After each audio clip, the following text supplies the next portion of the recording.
గులాబీలు, మందారాలు టెర్రస్ మీద కంటైనర్స్ లో మనం పెంచుకుంటున్నా సరే, ఎప్పుడు ఎక్కువగా పూలు పూయాలంటే దానికి కొంత కేర్ తీసుకోవడంతో పాటు మంచి ఫర్టిలైజర్స్ ని ఇస్తే చాలా బాగా పూలు పూస్తాయి. పెద్ద పూలు ఎక్కువగా పూలు పూస్తే చాలా హ్యాపీగా ఉంటుంది కదండి.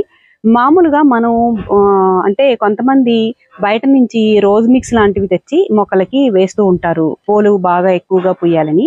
అయితే అందులో కెమికల్స్ ఎక్కువగా ఉంటాయి కాబట్టి అలా కాకుండా మన ఇంటి దగ్గరే మనం హోమ్ మేడ్ రోజ్ మిక్స్ లాంటి ఫ్లవర్ బూస్టర్ ని ఈ రోజు మనం ప్రిపేర్ చేసి మొక్కలకు ఎలా ఇవ్వాలో చూద్దాము. స్కిప్ చేయకుండా పూర్తిగా చూడండి. నేను కళ్యాణి, వెల్కమ్ టు మీతో చెప్పాలని. కొత్తగా కనుక ఎవరైనా మన ఛానల్ని చూస్తుంటే ప్లీజ్ సబ్స్క్రైబ్ చేసుకోండి. అలాగే వీడియోని లైక్ చేయడం మాత్రం మర్చిపోకండి. ఎప్పుడైనా గులాబీలు పూసిన తర్వాత 3-4 డేస్ తాజాగా ఉంటాయి, తర్వాత వాడిపోతుంటాయి కదా. ఇలాగా పూలు వాడిపోయిన తర్వాత మనం కనుక కొయ్యకపోతే వీటిని ఇలాగా కట్ చేసేసుకోవాలి. ఇలా కట్ చేస్తే మళ్ళీ కూడా బలం అనేది మొక్కకి వస్తుంది. ఆ తర్వాత మంచి ఫర్టిలైజర్స్ ఇవ్వడం వల్ల ఎక్కువ పూలు అయితే పూస్తాయి. అంతేకాకుండా ఇలాగ ప్రూనింగ్ చేసుకోవడం వల్ల ఎక్కువ బ్రాంచెస్ కూడా వస్తాయి. ఎక్కువ పూలు రావడానికి చాలా మంచి ఛాన్స్ అయితే ఉంటుంది. ఏదైనా చీడపట్టిన ఉంటే అవి కూడా కొంచెం తీసేసుకుంటూ ఉండాలి. ఇది కాశ్మీర్ గులాబీ అన్నమాట. దీనికి పూలు అవి పూసిన తర్వాత అవి ఆల్రెడీ వాడిపోయాయి. చూసారా, నేను మొన్న ఒకసారి ప్రూనింగ్ అనేది చేశాను. సైడ్ నుంచి బ్రాంచెస్ అయితే వస్తున్నాయి. ఇక్కడ చూసారా, ఇక్కడంతా కూడా వస్తున్నాయి అన్నమాట. ఇలాగా మనం పూలు పూసేసిన తర్వాత కట్ చేసేసుకొని మంచి ఫర్టిలైజర్స్ అయితే ఇస్తే బాగుంటుంది. ఫస్ట్ మనం తీసుకోవాల్సింది కంపోస్ట్ అండి, వర్మి కంపోస్ట్. ఈ వర్మి కంపోస్ట్ మొక్కలకి చాలా బాగా ఉపయోగపడుతుంది కదా. ఒకవేళ కనుక వర్మి కంపోస్ట్ మీ దగ్గర అవైలబుల్ గా లేకపోతే దీనికంటే కొంచెం తక్కువ క్వాంటిటీలో ఘనజీవామృతం తీసుకోవచ్చు. నేనైతే దాదాపు 300 గ్రామ్స్ వర్మి కంపోస్ట్ అయితే తీసుకున్నాను. మీరు ఘనజీవామృతం తీసుకునే పని అయితే ఒక 200 గ్రామ్స్ వరకు తీసుకోండి. అయితే అంటే నాకు ఉండే పూల మొక్కల్ని బట్టి నేను ఈ క్వాంటిటీ అయితే తీసుకుంటున్నాను. ఇది ఆవదపు చెక్క అండి, క్యాస్ట్రాల్ కేక్ అంటాం కదా. ఇది కాకుండా ఒకవేళ కనుక మీ దగ్గర ఇది లేకపోతే మీరు మస్టర్డ్ కేక్ అయినా సరే తీసుకోవచ్చు. అలాగే ఎటువంటి ఆయిల్ కేక్స్ అయినా మనం గార్డెన్ లో యూజ్ చేసేవి ఏదైనా సరే సరిపడినంత మీరైతే తీసుకోవచ్చు. ఈ క్యాస్ట్రాల్ కేక్ అనేది మొక్కలకు చాలా బాగా ఉపయోగపడుతుంది. ఫర్టిలైజర్ గాను పెస్టిసైడ్ గా కూడా యూజ్ అవుతుంది. నేనైతే దీన్ని ఒక టేబుల్ స్పూన్ అయితే తీసుకుంటున్నాను. ఒక టేబుల్ స్పూన్ క్యాస్ట్రాల్ కేక్ తీసుకుంటున్నాను. నెక్స్ట్ మన వంటింట్లో ఉండే వస్తువు అండి, కాఫీ పొడి. ఈ కాఫీ పొడి మనం డికాషన్ పెట్టుకున్న తర్వాత మిగిలిన దాన్ని ఆరబెట్టి డ్రై అయిన తర్వాత పౌడర్ గా దాన్ని సేవ్ చేసి పెట్టుకుంటే ఇలాగా మన గార్డెన్ లో చక్కగా యూజ్ చేసుకోవచ్చు. ఈ కాఫీ పొడి కూడా నేను తీసుకుంటున్నాను.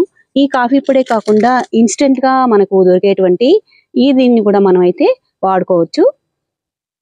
ఇది కూడా నేను ఒక టేబుల్ స్పూన్ తీసుకుంటున్నాను.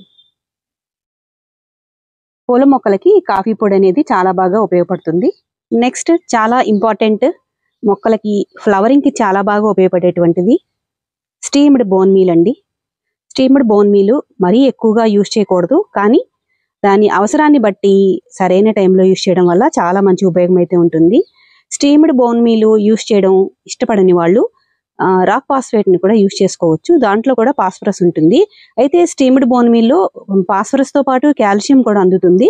అందువల్ల ఇది యూజ్ చేసుకోవచ్చు. ఒకవేళ కనుక రాక్ ఫాస్ఫేట్ ని యూజ్ చేసుకుంటే మీరు కాల్షియం సోర్స్ గా ఏదైనా సరే వేరేది ఏదైనా అంటే సున్నం కానీ అటువంటి వాటిని లిక్విడ్ రూపంలో దాన్ని అయితే అందించవచ్చు.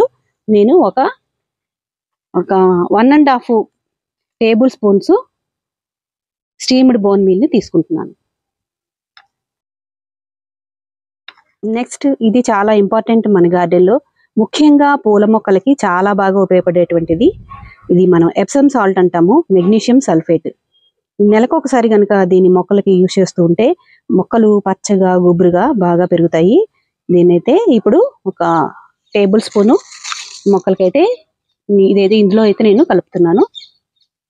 నెక్స్ట్ చాలా ఇంపార్టెంట్ మన గార్డెన్ లో మనం కంపల్సరీగా యూజ్ చేసేటువంటిది ఫెర్టిలైజర్ కమ్ పెస్టిసైడ్, వేపపిండి అండి. ఇది వేయడం వల్ల చీమలవి రాకుండా ఉంటాయి, పెస్ట్ కంట్రోల్ కూడా ఉపయోగపడుతుంది. అలాగే నైట్రోజన్ కూడా మొక్కలకు అందుతుంది.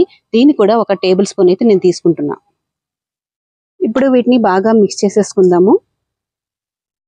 ఇప్పుడు వర్షాలు అవి పడుతున్నాయి కదండి. వర్షాలు పడినప్పుడు ఎటువంటి ఫర్టిలైజర్స్ ని కూడా మొక్కలకు ఇవ్వద్దు. ఏవి ఇచ్చినా సరే అవన్నీ కూడా బయటికి వెళ్ళిపోతాయి. వర్షాలు ఆగి ఒక 2-3 రోజులు అయిన తర్వాత కొంచెం సాయిల్ అనేది డ్రై అవుతుంది కదా, అప్పుడు సాయిల్ ని ఒకసారి లూజ్ చేసుకొని ఈ ఫర్టిలైజర్ ని ఇవ్వడం వల్ల బాగా తీసుకుంటాయి. మొక్కలు హెల్దీగా పెరగడానికి, మంచి ఈల్డ్ ఇవ్వడానికి బాగా ఉపయోగపడుతుంది. వీటన్నిటిని కలిపి మనం కలిపేసేసుకొని స్టోర్ చేసి కూడా పెట్టుకోవచ్చండి. అవసరాన్ని బట్టి నెలకు ఒకసారి మొక్కలకు మనం యూజ్ చేసుకోవచ్చు. లేదా అప్పటికప్పుడు ఇలా కలుపుకొని ప్రిపేర్ చేసి మొక్కలకైతే ఇవ్వచ్చు. మొక్కలకు ఇచ్చే ముందు ఒకసారి సాయిల్ అనేది లూజ్ చేసుకుందాము. ఇలాగా పక్క నుంచి కొంచెం మట్టిని పక్కకు తీసి ఇలాగా 1 టేబుల్ స్పూన్ వరకు ఒక మొక్కకి యూజ్ చేసుకోవచ్చు. దీని తర్వాత మట్టిని ఇలా కప్పేసుకోవాలి. నా గార్డెన్ లోని గులాబీలు అలాగే మందారాలు అన్నిటికీ కూడా నేను 1 టేబుల్ స్పూన్ వంతున మొక్కలకైతే ఇస్తున్నాను. ఇలాగా ఈ మందారాలు చూసారా ఎంత అందంగా ఉన్నాయి చూసారా? ఈ మందారాలు చాలా బాగా పూసాయి. రెండైతే ఈ వర్షాలకైతే మళ్ళీ కూడా చిగుర్లు వచ్చి బాగా మొగ్గలైతే వేస్తున్నాయి. చూసారు కదా, గులాబీలు మందారాలు బాగా ఎక్కువగా పూయడానికి మంచి ఫర్టిలైజర్ గా హోమ్ మేడ్ రోజ్ మిక్స్ లాంటి ఫ్లవర్ బూస్టర్ ని మనం ప్రిపేర్ చేసి ఎలా ఇవ్వచ్చో ఇలాగా మనం ఫర్టిలైజర్ ని ఇచ్చిన తర్వాత ప్రాపర్ గా వాటరింగ్ అనేది చేసుకోవాలి. చూసారు కదా, వీడియోని లైక్ చేయండి.